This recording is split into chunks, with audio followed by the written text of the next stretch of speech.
திருச்சி தாம்பரம் இடையே தற்காலிக ரயிலாக இயக்கப்பட்டு வந்த இன்டர்சிட்டி ரயில் இன்று முதல் புதிய நிரந்தர ரயிலாக இயக்கம். திருச்சியிலிருந்து மயிலாடுதுறைக்கு வந்த ரயிலுக்கு பாஜகவினர் உற்சாக வரவேற்பு அளித்தனர்.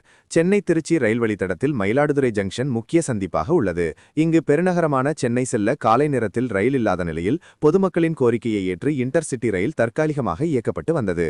இந்நிலையில் இன்டர்சிட்டி ரயிலை நிரந்தர ரயிலாக இயக்க வேண்டும் என்று கோரிக்கை விடுக்கப்பட்டதைத் தொடர்ந்து இன்று முதல் இன்டர்சிட்டி ரயில் நிரந்தர ரயிலாக இயக்கப்படும் என்று ரயில்வே துறை தொடர்ந்து இன்று காலை 5:30 மணிக்கு திருச்சியிலிருந்து புறப்பட்டு 7:30 மணிக்கு மயிலாடுதுறைக்கு வந்த புதிய இன்டர்சிட்டி நிரந்தர ரயிலுக்கு பாஜகவினர் உற்சாக வரவேற்பு அளித்தனர்.